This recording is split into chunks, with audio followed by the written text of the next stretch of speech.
Gumastos ang Pangulo ng $30 milyon para makabili ng mga damit sa mga pulubi. At pagkatapos ay sinuot niya ang damit ng pulubi para manghingi sa kalye. Ang dahilan ay gusto niyang makahanap ng asawa.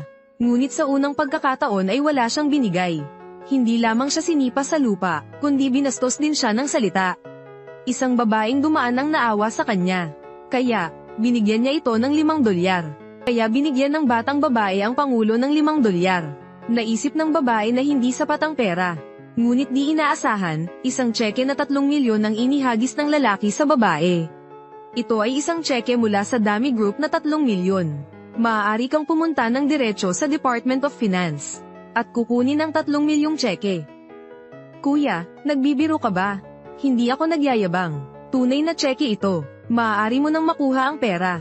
Kuya, sa Dami Group, sa Finance Department nagtatrabaho ang kapatid ko. Ang sabi niya sa akin, sa Dami Group, ang chairman lang ang may hawak ng mga tseke.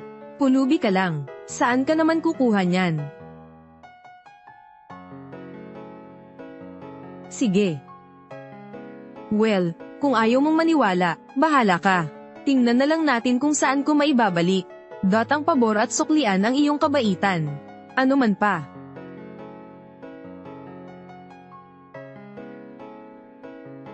Oy, Maria, ano iyon? Bukas ang malaking araw ko. Uuwi ang boyfriend ng ate mo. May boyfriend ka na ba?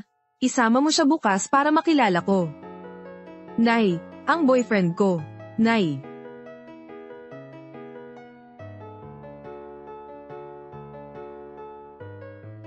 Hindi ba sabi mo may utang ka sa akin?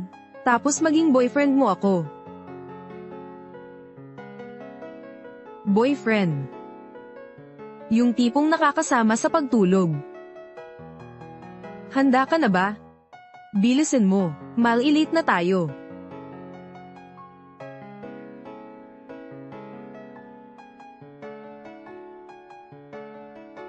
Ikaw, bakit hindi ka pa nakabihis? Lalabas ka ng ganyan. Hindi ko inaasahan.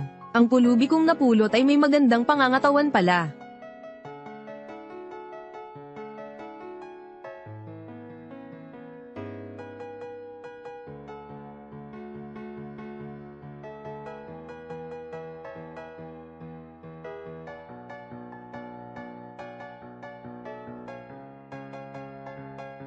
Ang gwapo mo naman.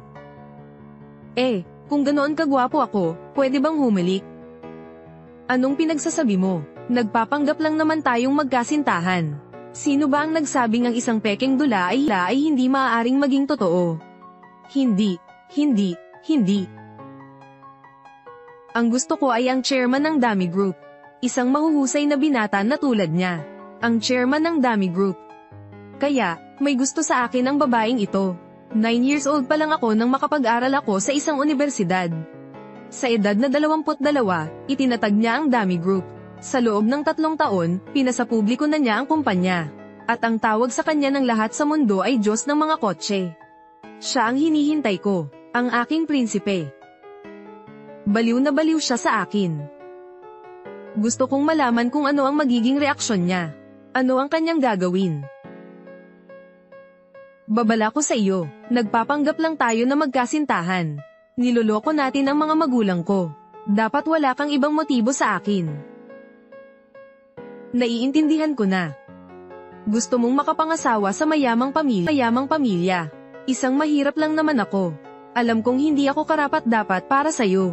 Kaya, kunin na natin ang mga kailangan natin. Mabuti, alam mo kung ano ang mabuti para sa iyo. Maghahanda lang ako. Sama-sama tayong pupunta mamaya. Maghanda ka ng regalo, hindi tayo pwedeng walang dalang kahit ano. Dadalo ako sa kasal ng nanay ko.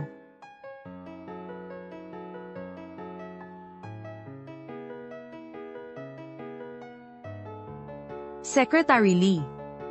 Ihanda mo para sa akin ang isang 30 milyong regalo. Sa pangalan ng Dami Group, ipadala ninyo ito sa pamilyang Shen. Naiintindihan ba? Pero chairman, hanggang kailan ka magkukunwaring mahirap? Pagdating ng tamang panahon, sasabihin ko kung sino ako.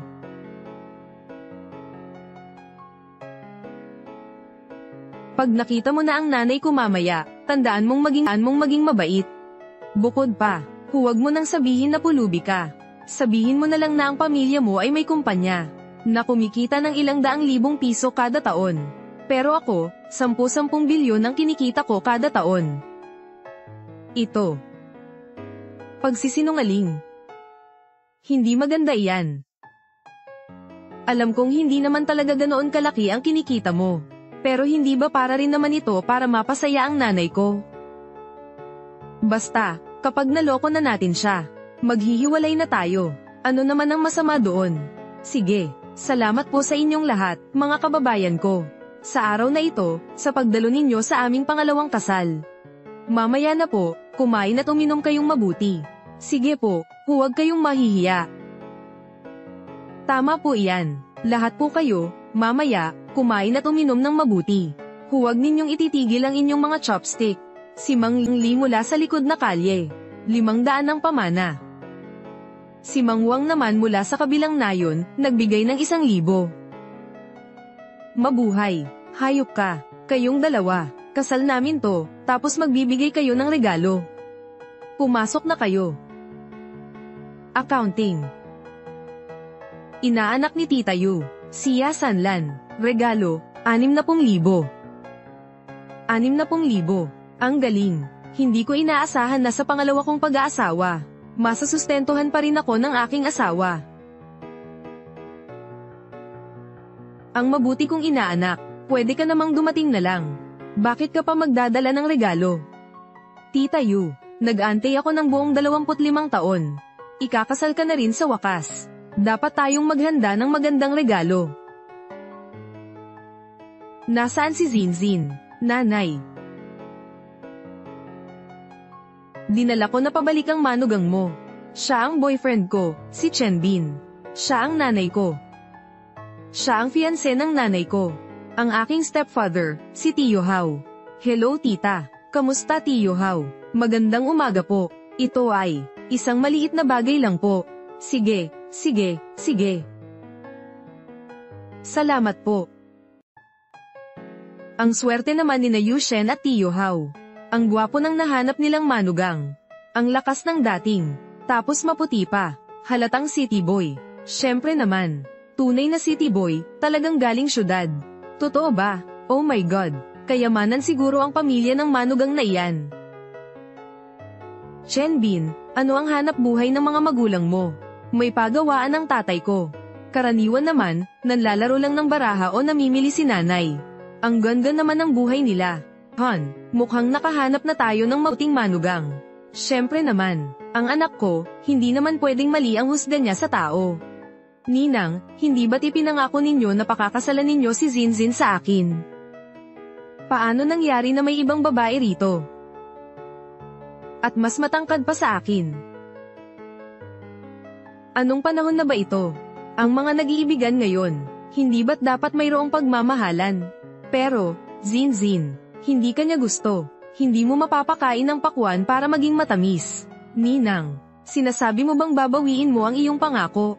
Kaya lahat ng regalong binigay ko sa iyo ay walang saysay. Ano ang ibig mong sabihin? Nako, tumingin ka sa likod.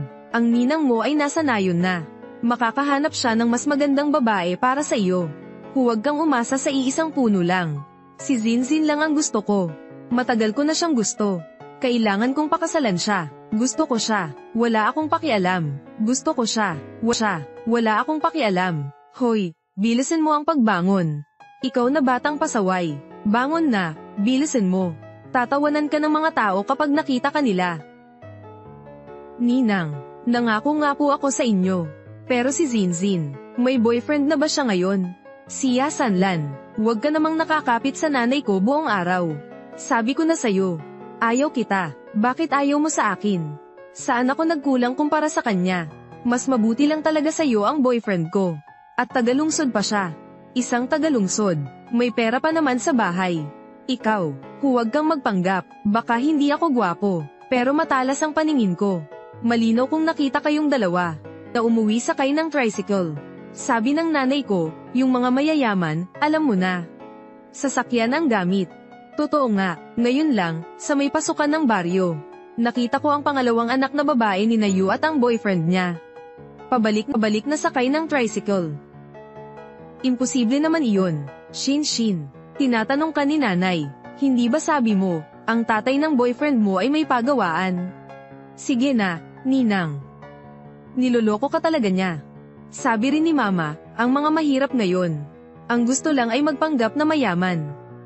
Bakit kaya? Mahilig kasi silang magpanggap. Zin, sabihin mo ang totoo. Ang boyfriend mo, ano ba talaga ang trabaho niya? Sa totoo lang, 4 ang sasakyan ko. Kaya lang, ginamit ng mga kapamilya ko ngayon. Kaya, mapipilitan lang akong magtiis si Zin na mag-tricycle pa uwi. Anong sabi mo? Ang bahay niya. May 4 palang kotse. Mayaman siguro sila. Tama, ang pabrika ng pamilya ko ang gumagawa ng mga kotse. Tesla ang pangalan ng brand. Dapat narinig nyo na yun, di ba? Tumigil ka nga sa pagyayabang. Alam mo ba kung sino ang boss ng Tesla? Sino? Brand yan ng Dami Group. Paano natin to haharapin mamaya? Kalokohan yan. Sabi rin ng nanay ko. Ang Tesla raw ang pinakamalaking brand ng kotse sa Jiangcheng natin. Ang sinabi mo kanina, talagang nakakahiya. At sinabi mo pa na sa iyo ang Tesla. Zin, sabihin mo nga sa akin ng totoo. Ano ba talaga ang trabaho ng boyfriend mo? Kapag naglihim ka sa akin, palalayasin ko kayong lahat ngayon din. Nanay, paano ko naman kayo magagawang lokohin? Nagsisinungaling ka, hindi ka pa nagkakaroon ng boyfriend dati. Tapos ngayon mag-uuwi ka ng isa. Siguro natutunan mo yan sa TV. At naghanap ka lang ng kung sinong lalaki para iuwi. Siya Sanlan, kapag nagsalita ka pa, sisirain ko yung bibig mo. Nakita mo, ninang, naguguluhan na siya. Zin, magpaliwanag ka sa akin. Yang boyfriend mo na yan, inuupahan lang ba talaga? Talagang, parang hindi naman sila nagmamahalan. Pekeng-peke talaga. Sige, sabihin mo sa akin, ano ba dapat ang relasyon? Ikaw ang magsabi, ang relasyon. Dapat halik, yakap, gaya nito.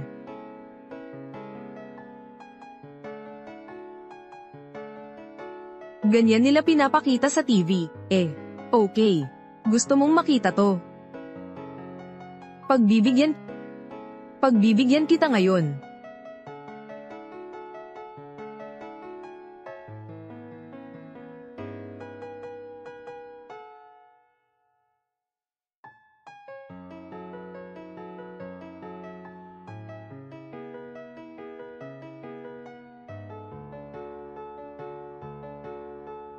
Walang kahihiyan ang mga kabataan ngayon. Sa gitna ng araw. Ano pang sasabihin ko? Naghalikan tayo, di ba tayo na? Tama. Naghalikan na sila, hindi yan peke, kahit pa nagde-date kayo. Kaya pala nag-tricycle din siya pa uwi. Wala siyang pera, tapos nandito pa rin siya, nagpapanggap na mayaman. Walang hiya, Zin, isang mahirap na lalaki ang inuwi mo. Puputulin ko na ang relasyon nating mag-ina ngayon din. Mga giliw na ginang at ginoo. Hindi na ako magpapanggap, ako nga ang tinatawag nilang Diyos ng mga kotse. Ang nagtatag ng Dami Group. Anong sabi mo? Ang Diyos ng mga kotse. Hoy, tama na, Chen Bin. Pwede ba, tigilan mo na ang pagyayabang? Diyos ng mga kotse. Tricycle ang gamit mo. Sabi mo Diyos ka ng mga kotse. Marunong ka bang magmaneho? Makinig ka, pare. Sprinkler ka ba? Hindi ka ba talaga tatahimik? Hoy, bata, tinatawag mo ba ang sarili mo na Diyos ng pagmamaneho? Marunong ka bang magmaneho? Magmaneho. Chen Bin, pwede ba, itigil mo na ang pagyayabang? Bakit nagpapanggap kang Diyos ng karera? Paano kung mabuko ka mamaya? Hindi ba nakakahiya yun sa sarili mo? Huwag kang mag-alala. Sino naman kaya ang magiging bulag? Magparada ng kotse ng ganito. Ilipat mo na agad. Kaninong kotse ito? Hindi mo ba alam na nakaharang ka sa daan? Kung hindi mo yan ililipat, huwag mo akong sisihin kung basagin ko yan. Huwag basagin. Huwag mong basagin. Kuya, malaking araw ko ito. Malas ang kotseng ito.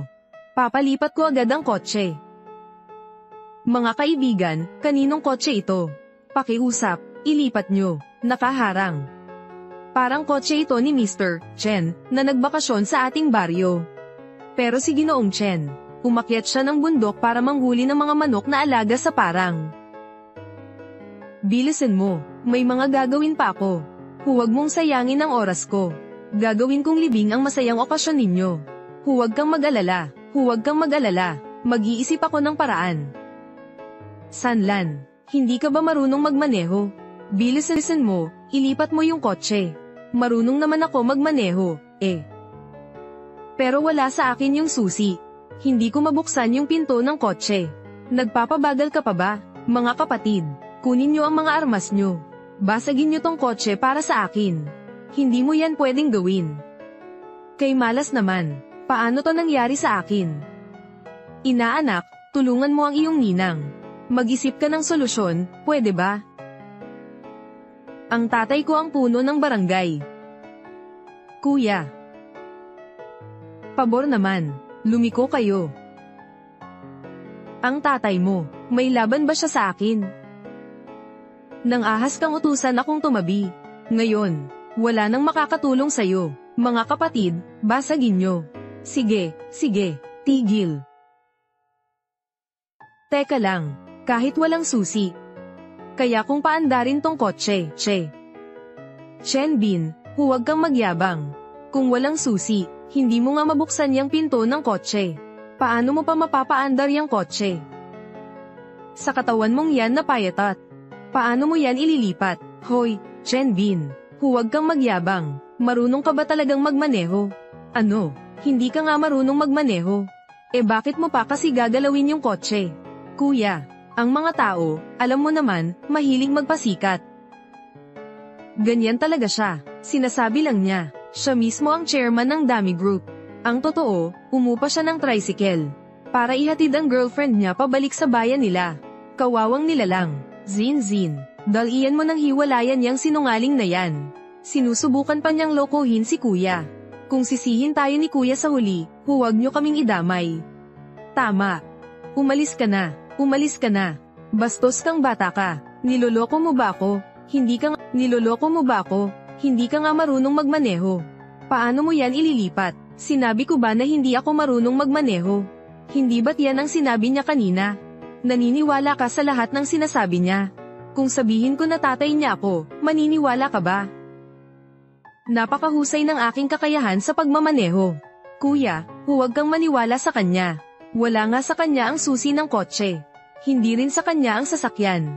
Paano niya yan ililipat? Gamit ang bibig niya. Zin, nakikinig ka ba? Hiwalayan mo na siya ngayon. Alisin mo na siya. Sabi ko sa'yo, tigilan mo na ang pagyayabang. Paano ka makakalabas dito ngayon? Hindi ako nagsisinungaling. Sabi ko kaya kong ilipat tong kotse. At kaya ko, hindi naman sa'yo tong kotse. Wala kang ang susi. Gusto kong makita kung may lilipat mo nga.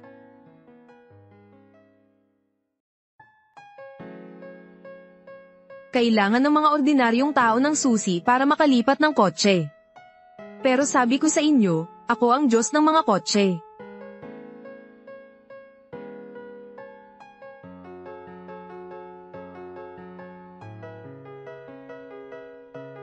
Bukas ang ilaw. Paano nangyari to?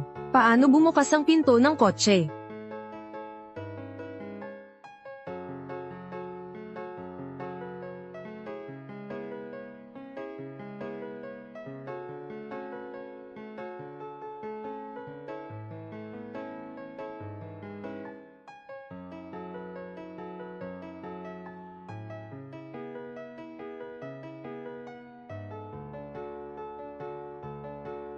Ito, kamangha-mangha to. Ito, paano kaya to nangyari? Posible kayang, siya nga ang Diyos ng mga kotse.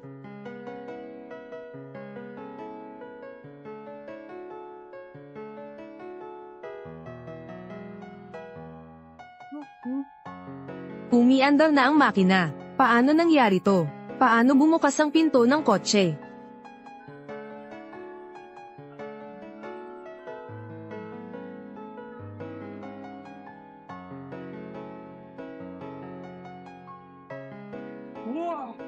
Ang galing. Direkta siyang gumagawa ng mga stunt. Hindi pala nagyayabang si Chanbin. Marunong talaga siyang magmaneho. Paano kaya yun? Paano yun naging hindi posible? Bulag ka ba? Hindi mo ba nakita kung gaano kagwapo ang boyfriend ko magmaneho? Zin, ang pamilya ng boyfriend mo. Talagang may-ari sila ng pabrika. Talagang may 4 na silang kotse. Siguro, dapat lang, di ba? Naialis na yung kotse. Pwede na kayong umalis. Hindi, kung tama ang nakita ko kanina. Stunt driving trick ba yun? Siguro nga. Stunt driving nga talaga. Hindi ko inaasahang makakakita ng ganyang kagaling. Sa ganito kaliit na probinsya. Master, gawin niyo po akong disipulo. Turuan niyo po ako. Yan ay. Ang galing naman. Sige, ngayon ang handaan ng kasal ng aking ginang babae. Wala akong oras para sa'yo. Heto ang card ko. Tawagan mo ako. Sige.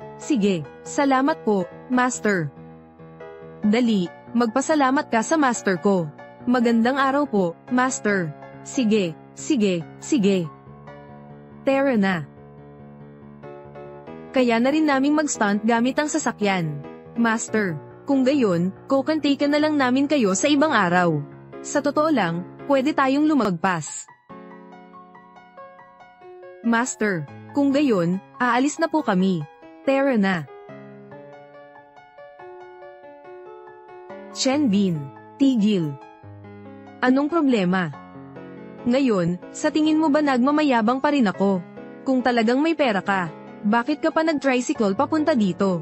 Tama, marunong ka namang magmaneho. Bakit ka pa nag-tricycle papunta rito? Tita, magsasabi ako sa inyo ng totoo. Hindi ko lang kailangan ng kotse para magmayabang. Huwag ka nang magpanggap. Naiintindihan ko, Ninang, alam ko na kung bakit siya marunong magmaneho. Bakit? Kasi, magnanakaw siya ng kotse. Anong sabi mo? Magnanakaw ng kotse? Siya Sanlan, kahit ano pwede mong kainin, pero hindi ka pwedeng basta nalang magsalita. Bakit mo sinasabing magnanakaw ng kotse ang boyfriend ko? Kasi wala siyang susi ng kotse, pero nabubuksan niya ang kotse. Ang ganyang klaseng kasanayan ay nasa mga magnanakaw lang. So hindi siya magnanakaw ng kotse. Ano siya kung gayon? Tama nga. Tama, kung hindi pa sinabi ni Siya Sanlan, hindi ko sana mapapansin. Lumabas na ang totoo, di ba? Ang boyfriend mo, hindi yan mayaman, o kung sinong nakaririwasa. Magnanakaw lang yan ng kotse. Siya Sanlan, bakit mo sinasabing magnanakaw ng kotse ang boyfriend ko? Anong ebidensya mo? Wala siyang susi ng kotse, pero nabuksan niya ang pinto. Kung hindi siya magnanakaw ng kotse, edi, ano siya? Dahil ba nabuking kita? Nahihiya ka lang at nagagalit, no? Malinaw na ikaw ang may gusto sa akin pero hindi ako makuha. Kaya pinagbibintangan mo ang boyfriend ko. Paano ka naging ganyan, Karumi? Zin, sabihin mo sa akin ang totoo. Ang boyfriend mo, anong trabaho niya? Ngayon, kapag pinahiya mo ako sa harap ng lahat ng kamag-anak-anak at kaibigan ko, puputulan ko ang relasyon nating mag-ina. Sinasabi ko sa'yo, ang boyfriend ko, si Chanbin. Siguradong hindi siya magnanakaw ng kotse. Napakatiigas talaga ng ulo mo. Ninang, itong magnanakaw ng kotse, unang beses palang pumunta sa bahay natin para sa kasal mo. Magkano ang binigay niya? Wala siyang binigay na regalo. Nangupit lang siya ng mga gamit. Mga kapatid, pakinggan niyo ito. Ang bagong manugang, unang bisita. At nagkataon na kasabay ng ika-50 anibersaryo ng kasal ng ninang ko. Ang pagpunta ng walang dala, paano mo masasabing? Mayaman kang pangalawang henerasyon. Tama, kuripot talaga siya. Saan ba kayo nagmamadali? Hindi pa kasi namin naibibigay. Kay nanay ang pera ni Chanbin. Tita, kunin niyo ang cellphone niyo. Padadalhan ko kayo ng $20,000. Isipin niyo na lang na pasasalamat ko. $20,000. $20,000 lang ang ilalabas mo. Hindi ka man lang makabili ng isang hiwa ng cake. Ginagawa mo ba akong insultuhan? Anong masama sa $20,000? Diyos ko, ninong lang niya ako, pero nagbigay ako ng $60,000. Bago ka palang namanugang, $20,000 lang ang binigay mo. Kung ako sa'yo, Kukunin ko tong mga kalokohang to at lalayas na ako dito. 60,000 dolyar. Anong karapatan mo para sumigaw dito? Tong 20,000 dolyar, barya lang yan. Ang tunay kong regalo ay milyon-milyon. Paparating na. Anong milyon? Milyong dolyar. Isa ka talagang mabahong burara. Sa tingin mo ba, mga tanga kami? Milyon. Nakakita ka na ba ng milyon? Tama. Paano kaya nahanap ni Zinzin to? Milyon lang ang bukang bibig niya. Ang totoo, hindi nga niya kayang bumili ng kotse. Isang talunan. Tama. Shin, ilabas mo na siya agad dito. Huwag kang magtagal dito at ipahiya pa kami. Chen Bin, sumusobra ka na yata. Isa ka lang namang pulubi na pinulot ko sa kalye. Nagpapanggap na boyfriend ko para makilala ang mga magulang ko. Hindi ko sinabing magyabang ka. Zinzin, kahit ano paman. Hindi ko hahayaang nahamakin ka nila. Talagang naghanda ako ng 30 milyong dolyar. Kung ganun, ipakita mo sa amin yang 30 milyong dolyar na dote na sinasabi mo. Nagyayabang ka lang dyan. Nagpadala lang ng mensahe ang sekretarya ko. Nasa village na raw ang malaking regalo at malapit na rito. Isang migranteng manggagawa na nakasakay sa tricycle pa uwi. Nagsasabing may sekretarya siya. Ang kapal ng mukha mo, sobra pa sa pader ng syudad. Hanggang kailan mo itatago yung pagpapanggap mo? Sinong nang ahas na mambuli sa amin, sa chairman ng Dami Group? Chairman, dumating na po ang regalo sa kasal para sa biyena ninyo. Ano? Chairman, posible kayang mayaman talaga yung boyfriend na nahanap ni Zinzin.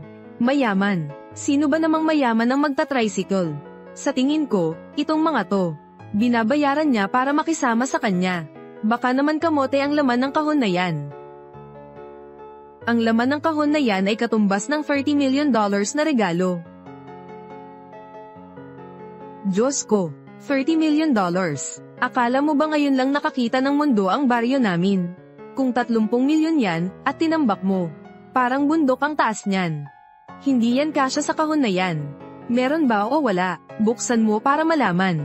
Para malaman mo. Tiyayu, dali, buksan mo na. Aba, mabait kong manugang. Regalo ko to sa'yo. Chen Bin, anong binabalak mo na naman? Pulubi ka lang na pinulot ko sa kalye.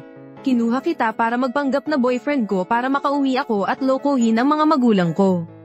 Huwag mo akong guluhin ulit. Zinzin, nagsinungaling ako sa'yo.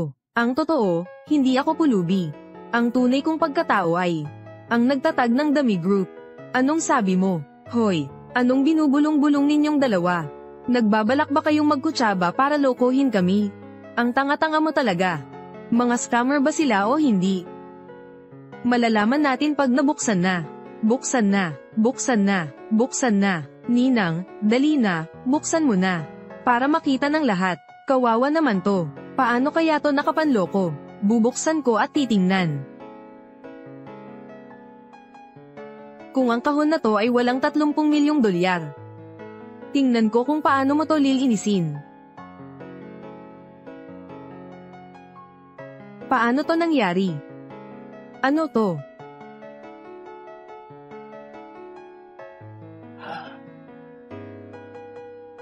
Paano nangyari ito? Tita Fang, ito ang regalo ko sa kasal. Espesyal na inihanda ko ito para sa inyo. Sana magustuhan ninyo. Ang boyfriend ni Zinzin. Mayaman pala siya. 30 milyon ang halaga ng regalong iyon. Binili pa niya ako ng titulo ng lupa. At susi ng kotse. Napaka-generous niya. Oh, Diyos ko. Ang manugang ko. Hindi ko talaga inaasahan. 50 taon na ako. May asawa na akong pangalawa. Ito, pati bahay at sasakyan, binigay mo pa. Tita Fang. Huwag kang magpapadaya sa kanya. Anong sinasabi mo? Nako, ginto ito. Titulo ng lupa, sasakyan. Nasa dito lahat, hindi niya ako maloloko. Mga pekeng to lahat. Pati titulo ng lupa, mapapanggap na ngayon. Parang pekeng to.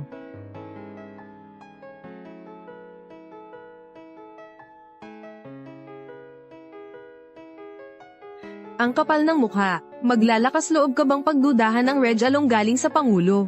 Mga sinungaling kayo, minamaliit ninyo ang mga magulang ko. Napakawalanjiya mo naman. Ikaw, nandito ako. Sino ang may ganitong lakas ng loob? Maglalakas loob na lokohin ang biyenan ko. Gusto kong subukan. Sino ang mangangahas na lokohin ang aking mahal na biyenan? Nako! Hindi ba ito ang aking pinakamayamang manugang? Tara, bilisan ninyo. Halina kayo sa loob. Ang swerte naman ni Tia Fang. Ang unang manugang niya ay isang taong may talento. Tama, narinig ko. Ang konstruksyon ay may mataas na sahod. Oo nga, tara na. Punta tayo roon at tingnan. Tara na.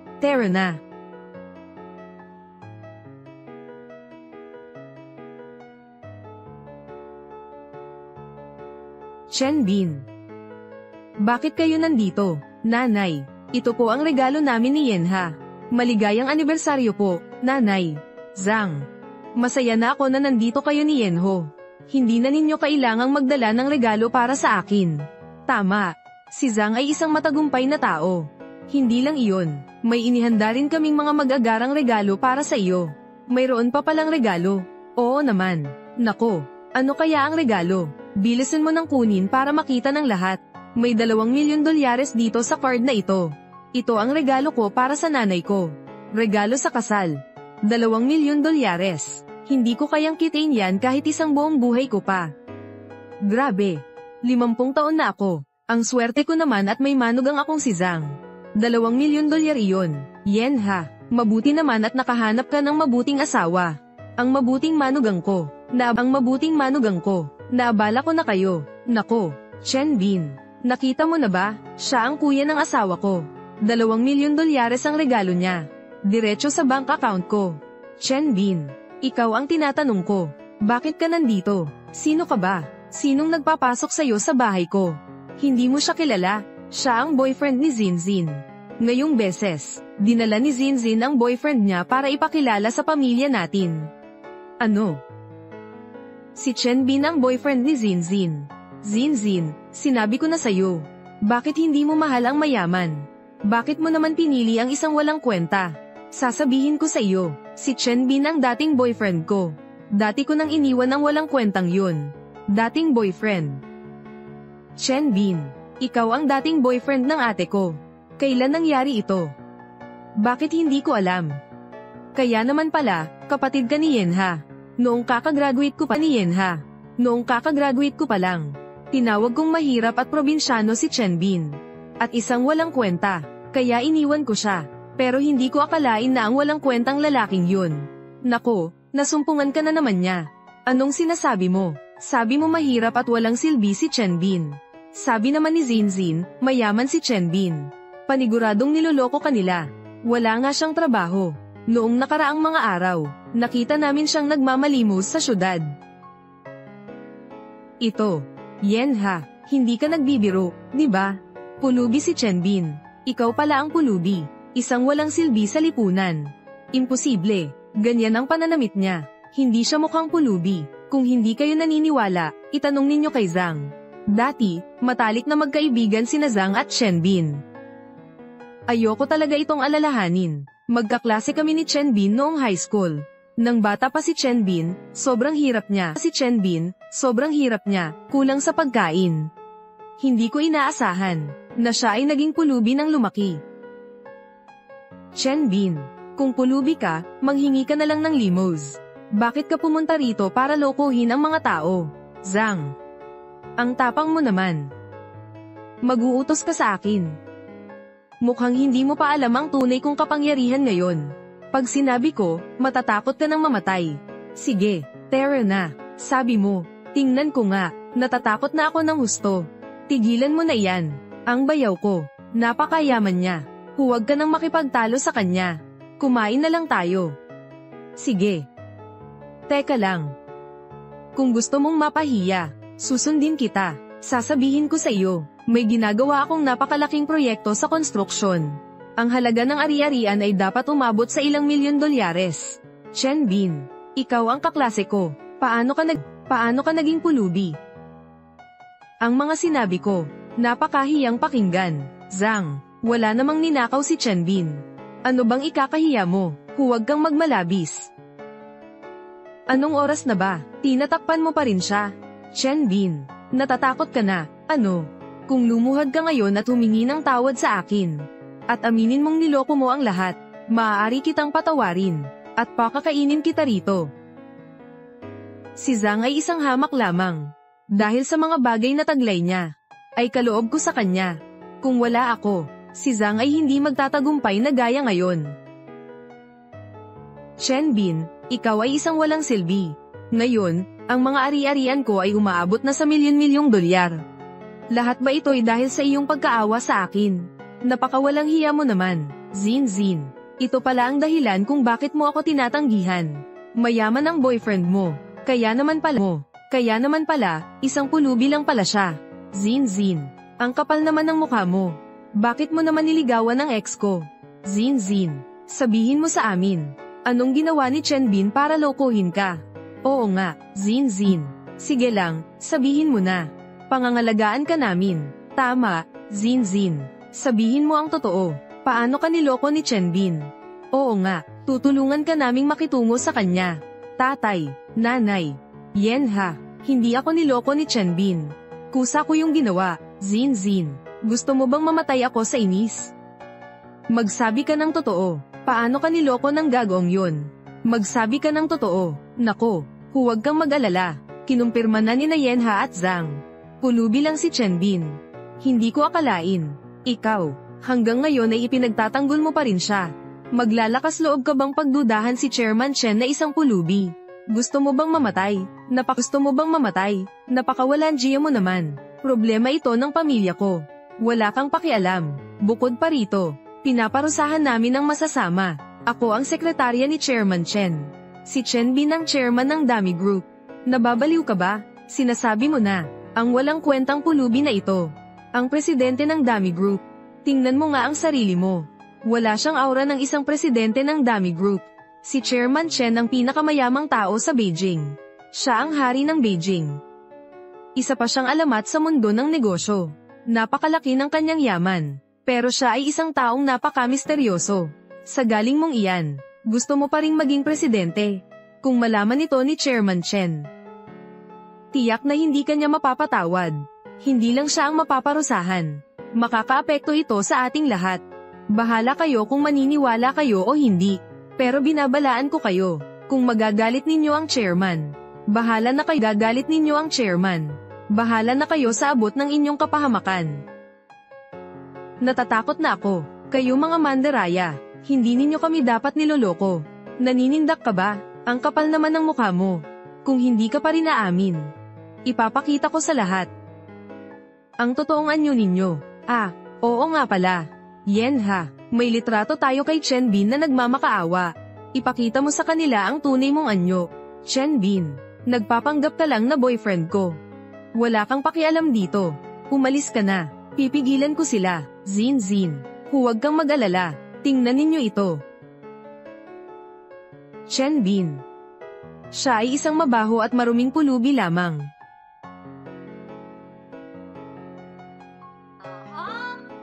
Chen Bin. Isa lang siyang maruming pulubi. Chen Bin. Talaga bang pulubi siya? Ikaw na maruming pulubi.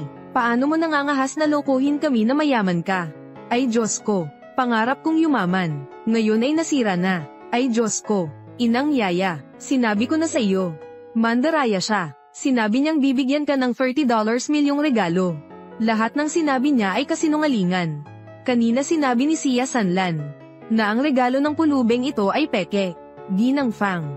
Napakahiya naman ito. Kaiyahiya talaga. Napakahiya. Hindi ko na alam kung saan itatago ang mukha ko. Sinungaling na dapat mamatay. Nang ahas kang lokohin kami. Umalis ka na dito, inay. Kumalma ka po. Naniniwala ako na hindi tayo lolokohin ni Chen Bin. Tiyak na may hindi pagkakaon ni Chen Bin. Tiyak na may hindi pagkakaunawaan. Tia Fang, maniwala ka sa akin. Lahat ng bagay na iyon ay totoo. Kung hindi ka naniniwala sa akin, huwag kang magsisi sa bandang huli. Ikaw na pulubi at madumi. Binigyan mo ako ng peke. Nangangahas ka pang takutin ako. Zin Zin, sabihin mo sa akin, niloko ka niya, hindi ba? Ngayon, tuturuan ko siya ng leksyon. Tama, Zin Zin. Sabihin mo ang totoo, kung nangahas siyang mang-api sa'yo. Hindi siya makakaalis dito ng buhay. Tama, Poprotektahan ka namin. Hindi. Hindi ako niloko ni Chenbin. Kusang loob ko ito. Sasabihin ko sa inyo ang totoo. Hindi ko nobyo si Chenbin. Binayaran ko siya. Sasabihin ko sa inyo ang totoo. Hindi ko boyfriend si Chenbin. Binayaran ko siya para magpanggap. Pero ako mismo ang humingi ng tulong sa kanya. Walang kinalaman si Chenbin dito. Kaya tigilan mo na siyang tanungin. Inupahan mo siya. Anong sinasabi mo? Binayaran mo ang pulubing ito. Na maging boyfriend mo. Para lokohin tayo. Hindi ganoon. Dahil pinipilit ako ng nanay ko na magpakasal. Wala akong ibang pagpipilian kundi gawin ito. Kahit papaano, hindi ito kasalanan ni Chenbin. Tingnan nyo. Sinabi ko na sa inyo, nag-aarte lang sila. Hindi pa rin kayo naniniwala. Zin, ano bang nangyayari sa'yo? Bakit ka nag-rent ng boyfriend pa uwi? Di ba kayo ang pumipilit sa aking mag-asawa? Wala na akong ibang magagawa. Kaya napilitan akong rentahan siya. Sobrang nakakaasar ka talaga. Itong matandang mukha ko, ay nawalan na ng dignidad dahil sa iyo. Zin, ayaw mo na bang mag-asawa? Bakit ka pa nag-hire ng awa? Bakit ka pa nag-hire ng boyfriend para umuwi? Ikaw pa ang gumagastos. Tama, maganda kang babae. Naghanap ka ng isang pulubi para maging boyfriend. Napakakahiya naman ito. Hoy. Anong sinasabi mo? Sigurado ako, niloko ng pulubi na ito si Zin. Tama, Chenbin. Sabihin mo ang totoo. Paano mo naloko si Zin? Tama na, tumigil na kayo sa pag-aaway. Sinabi ko na, hindi ako niloko ni Chenbin. Inupahan ko siya para maging boyfriend ko. Chenbin, pasensya na talaga. Una akong plano na pauwiin ka, para kumain ng isang pagkain. Pero siya ang naging dahilan ng iyong pagdurusa. Heto ang $500. Kunin mo na. Mauna ka na lang. Salamat sa pagtulong mo sa akin ngayon.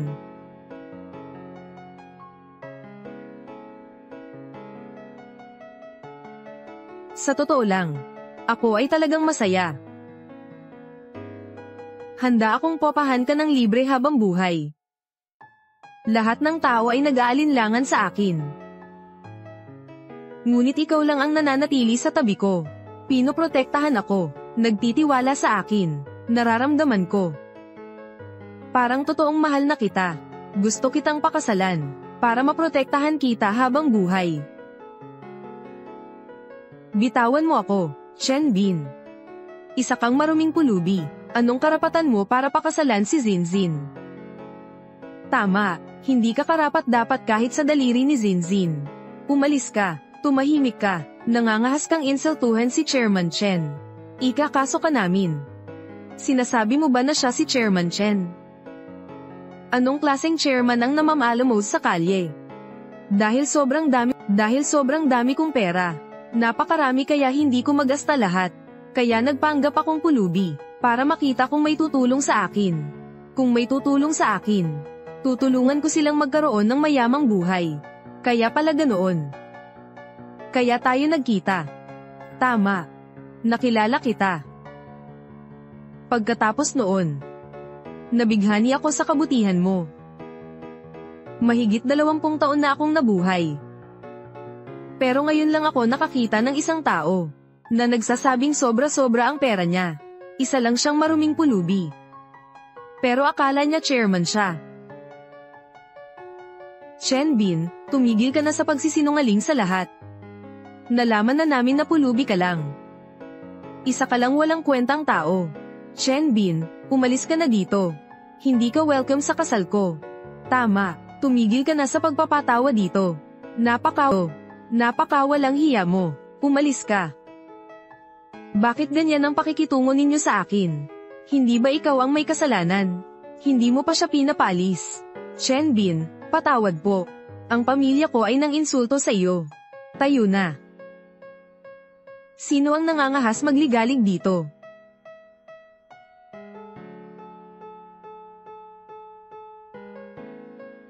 Nang ako'y nasa bundok para humanap ng manok, sino ang nangahas na sirain ang kotse ko?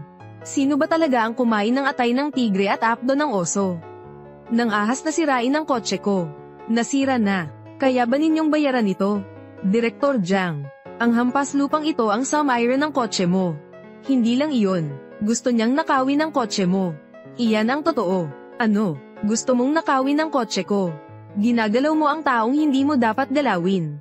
Sawang-sawa ka na ba sa buhay? Ginamit pa niya ang kanyang kamay para buksan ang kotse. Kung hindi ito pagnanakaw ng kotse, ano pa ito? Ngayong araw na ito kailangan mong ipaliwanag ng maayos sa akin. Kung hindi, babaliin ko ang mga paa mo. Sinasabi ko sa iyo, dahil ang kotse mo ay humaharang sa ibang sasakyan. Kaya tinulungan kitang ilipat ang kotse. Maraming tao dito. Nakita na ng lahat. May nakakita ba dito? Nakita mo ba? Director Jiang, nakita mo na ba? Nagsisinungaling siya, kaya walang makakapagpatunay para sa kanya. Wala kaming nakita. Sino ang nagsabing walang tao? Pwede akong magpatunay para sa kanya. Zin. Don't tell me gusto mo itong pulubi. Ngayon pinagtanggol mo pa siya. Wala kang pakialam. Malinaw na nakaharang ang kotse. Tinulungan lang ni Chen Bin na ilipat ito. Hindi lamang kayo hindi tumulong sa kanya. Pinagbintangan niyo pa siya. Ang kotse ko, nagkakahalaga ng $1,000,000. Ilang $1,000,000. Ang halagang iyon. Napakalaking halaga iyon. Hindi mo makakamit sa buong buhay mo. Sasabihin ko sa'yo, huwag mong sabihing inilipat ko ang kotse mo. Kunwari nabangga ko ang kotse mo. Akala mo ba chairman ako ng Dami Group? Wala ba akong pera para bayaran ka? Nakakainis. Wala ka talagang hiya. Napakayabang mo. Direktor Jiang, magkakilala kami mula pagkabata, at magkaklase pa kami noong high school. Ang kalagayan ng kanyang pamilya, alam na alam ko. Mahirap ang pamilya niya noon. Hindi siya ang presidente ng Dami Group. Maghintay kayo dyan.